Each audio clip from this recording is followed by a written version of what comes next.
নমস্কার বন্ধুরা, পিঙ্কি ভিলেজ কিচেনে আপনাদের সবাইকে স্বাগত জানাই। বড়দের প্রণাম জানাই, ছোটদের জন্য অসংখ্য ভালোবাসা জানাই। বন্ধুরা, আজকে রান্নার পর্বে আজকে একটা নতুন রেসিপি আমি আপনাদেরকে শেয়ার করব। আপনারা আগে এই রেসিপিটা খেয়েছেন কিনা জানি না, কিন্তু আজকে যে রেসিপিটা বানাবো বাঁধাকপি দিয়ে বানাবো। তো এই রেসিপিটার নাম হলো বাঁধাকপির মহারানী। একদম নতুন স্টাইলে বানাবো। আর রেসিপিটা দেখতে যতটা সুন্দর, বানাতে তার থেকে আরো সুন্দর, খেতে তো আর দুর্দান্ত লাগে। তো আপনারা প্রথম থেকে শেষ পর্যন্ত পুরো রেসিপিটা মন দিয়ে দেখতে থাকুন। আশা করছি রেসিপিটা আপনাদের খুবই ভালো লাগবে। আর যারা যারা আমার চ্যানেলটি এখনো সাবস্ক্রাইব করেননি, তারা ঝটপট আমার চ্যানেলটিকে সাবস্ক্রাইব করে আমার ছোট পরিবারের বন্ধু হয়ে আমার পাশে থাকুন। এখন আমি বাঁধাকপিটা কেটে নিচ্ছি।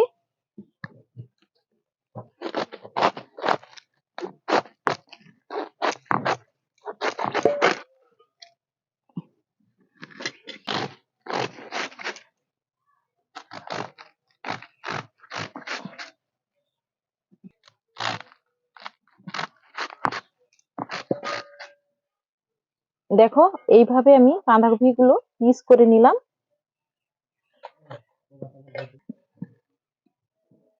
এবার দেখো বন্ধুরা, আমি এই সুতো নিয়েছি আর এই বাঁধাকপিটাকে এবার আমি বাঁধবো।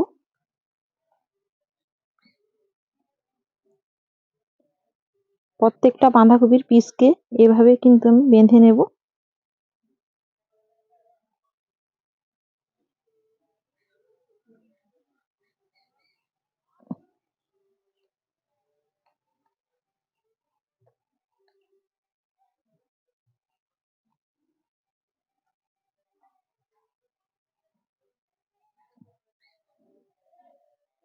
দেখো, আমি যেভাবে বেঁধে নিলাম ওইভাবেই কিন্তু বেঁধে নিতে হবে।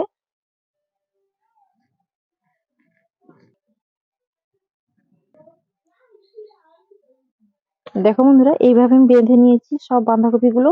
আর বাঁধাকপিটা আমার পুরোটা লাগেনি, একটা আমি রেখে দিয়েছি আর এতটাই নিয়েছি।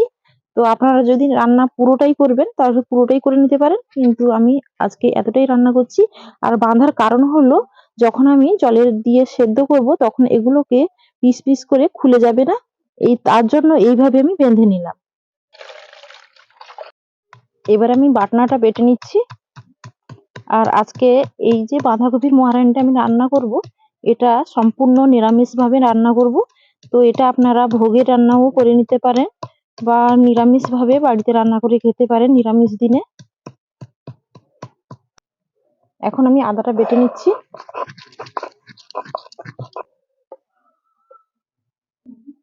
এবার দেখো, এখানে আমি কিছু কাজু নিয়েছি, কাজু বাদাম বেটে নেব।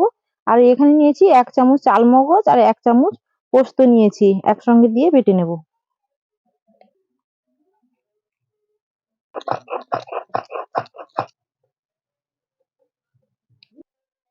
এবার 2টি শুকনো লঙ্কা নিয়েছি আর 1 চামচ গোটা জিরে নিচ্ছি, একসঙ্গে বেটে নেব।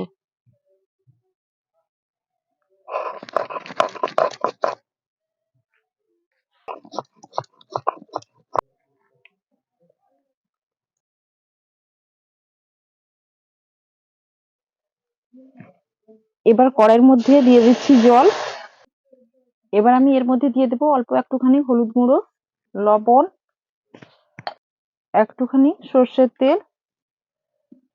এবার আমি দিয়ে দিচ্ছি এর মধ্যে এই যে ধুয়ে নিয়েছিলাম বাঁধাকপি গুলো, এর মধ্যে আমি দিয়ে দিলাম।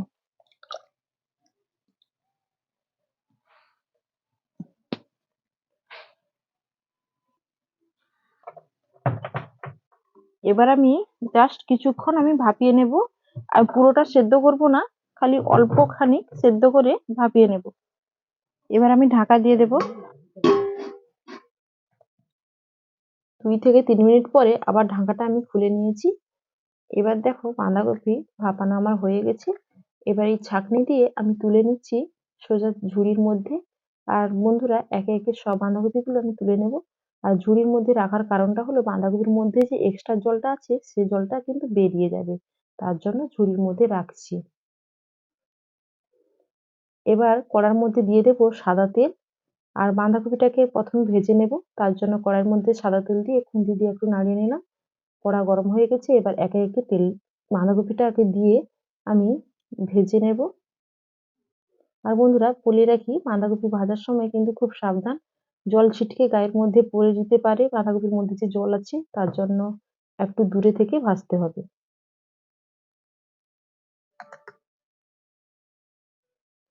এবার এক পিঠ আমি উল্টে দিচ্ছি।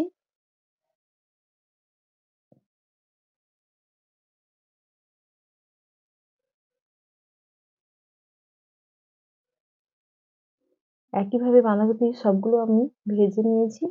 দেখতেই পাচ্ছ কিভাবে ভাজা হয়েছে। ওইভাবেই কিন্তু ভেজে নিতে হবে। আর এর মধ্যে যে সুতো আছে এই সুতোটা কিন্তু এখন কাটবো না। পুরো রান্না শেষ করে যখন খাওয়া হবে তখন এই সুতোটা কেটে তারপরে খাওয়া হবে। এখন রান্নার জন্য কড়াইয়ের মধ্যে দিয়ে দিচ্ছি সর্ষের তেল। বন্ধুরা, আজকে আমি সর্ষের তেলে রান্নাটা করব। বাঁধাকপিটা ভেজেছি সাদা তেলে। আপনারা চাইলে পুরোটাই সাদা তেলে করে নিতে পারেন। এখন আমি ফোড়নে দিয়ে দেব একটি শুকনো লঙ্কা আর দুটি তেজপাতা কেটে দিলাম। এবার এর মধ্যে দেখো এখানে দুটি এলাচ ফাটিয়ে নিয়েছি, লবঙ্গ নিয়েছি একটি, আর নিয়েছি কালো জিরে, মৌরি, গোটা জিরে অল্প অল্প করে নিয়েছি, একসঙ্গে দিয়ে দিলাম। ফোড়নের সুন্দর একটা গন্ধ বেরোলে এই পর্যায়ে আমি এর মধ্যে দিয়ে দেব একটি বড় সাইজের টমেটো কুচি করে নিয়েছি, এর মধ্যে দিয়ে দিলাম। আর কয়েকটা চেরা কাঁচা লঙ্কা ৩-৪টার মতো দিয়ে দিলাম।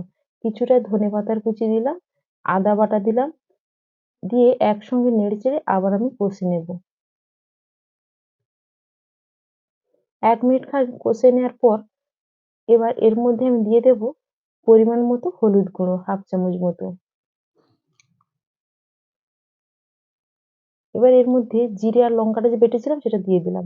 আর দিলাম কাজু বাটা, চালমগজ আর পোস্ত একসঙ্গে যে বেটেছিলাম ওটা দিয়ে একসঙ্গে আবার ভালো করে নাড়িয়ে কষে নিতে হবে। ততক্ষণ পর্যন্ত নাড়িয়ে কষে নিতে হবে যতক্ষণ না পোস্ত, চালমগজ আর কাজুর কাঁচা গন্ধটা চলে যায়। এবার ১ চামচ দিয়ে দিলাম ধনে গুঁড়ো। ধনে গুঁড়ো দিয়ে আবার নেড়েচেড়ে কষে নেব। আর ধনে গুঁড়ো যেহেতু আমি শুকনো দিয়েছি তার জন্য বাটনা বাটা জলটা অল্প একটুখানি দিয়ে দিলাম। দিয়ে নেড়ে আবার আমি কষলাম। এবার মশলা কষে নেওয়া হয়ে গেছে। এবার আমি এর মধ্যে দিয়ে দেব ৫০ গ্রাম টক দই। আর টক দই দেওয়ার আগে কিন্তু ভালো করে ফিটিয়ে নিতে হবে। টক দই দিয়ে ফিটিয়ে এবার আমি এর মধ্যে দিয়ে দিলাম।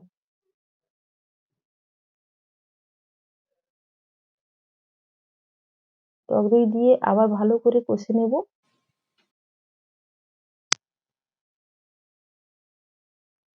টক দই দিয়ে ভালো করে কষে নেওয়া আমার হয়ে গেছে। এবার এর মধ্যে দিয়ে দেবো ১ চামচ কাসুরি মেথি পাতা হাতে ঘষে এর মধ্যে আমি দিয়ে দিলাম। এবার কাসুরি মেথি পাতা দিয়ে আবার নেড়ে চেড়ে নিলাম। দিয়ে দেখো মশলা আমার কষানো হয়ে গেছে, মশলার গা থেকে তেল ছেড়ে দিয়েছে, তার জন্য গ্রেভির জন্য দিয়ে দিলাম জল পরিমাণ মতো। এবার এর মধ্যে স্বাদ অনুযায়ী লবণ দিলাম আর দিয়ে দেবো স্বাদ অনুযায়ী ১ চামচ চিনি। ঝোল ফুটে এসেছে, দেখতেই পাচ্ছ। এবার আমি এখন ঢাকা দিয়ে দেবো ২ মিনিট খানিক। এবার ২ মিনিট খানিক ফুটিয়ে নেওয়ার পর ঢাকাটা খুলে নিয়েছি আমি।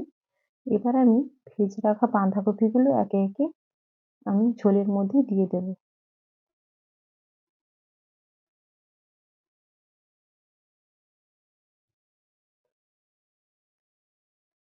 সবগুলো বাঁধাকপি একইভাবে আমি ঝোলের মধ্যে দিয়ে দিলাম। খুন্তি দিয়ে একটু হালকায় নাড়িয়ে দিচ্ছি যাতে বাঁধাকপি ওপর পর্যন্ত ঝোলটা চলে আসে। এবার ওপর থেকে ১/২ চামচ মতো গরম মশলার গুঁড়ো আমি ছড়িয়ে দিলাম। আর দিয়ে দেবো ১ চামচ ঘি। যেহেতু এটা নিরামিষ রান্না তার জন্য ১ চামচ ঘি দিলাম। স্বাদ খুব ভালো হবে।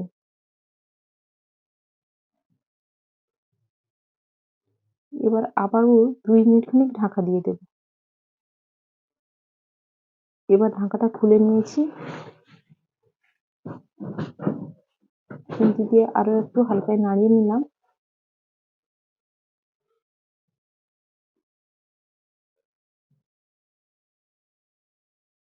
এবার উপর থেকে ধনেপাতার কুচি ছড়িয়ে দিলাম। এবার কিন্তু বন্ধুরা আমার বাঁধাকপির মহারানী রান্নাটা একদমই কমপ্লিট হয়ে গেছে। এবার উনুন থেকে আমি কড়াইটা নামিয়ে নেব। দিয়ে এখানে প্লেটের মধ্যে একে একে আমি বের করে নিচ্ছি। সুন্দর করে সাজিয়ে দিচ্ছি। দেখুন বন্ধুরা কতটা লোভনীয় স্বাদের আজকের এই রান্নাটা হয়েছে।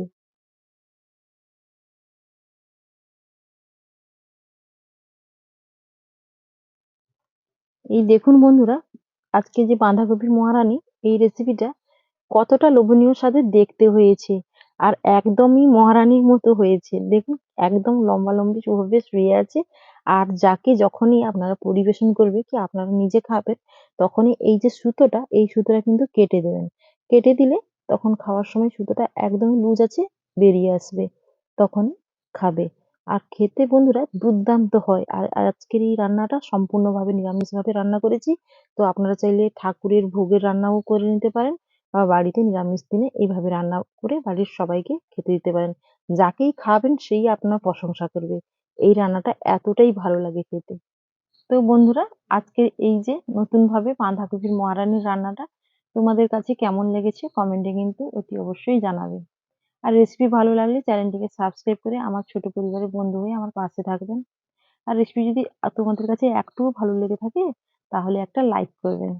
ভালো থাকবেন, সুস্থ থাকবেন। আগামী পর্বে আবার ফিরে আসবো এরকম অন্য নতুন রেসিপির সাথে। আমার এই রেসিপিটা এতক্ষণ দেখার জন্য আপনাদের অসংখ্য ধন্যবাদ জানাই। টাটা।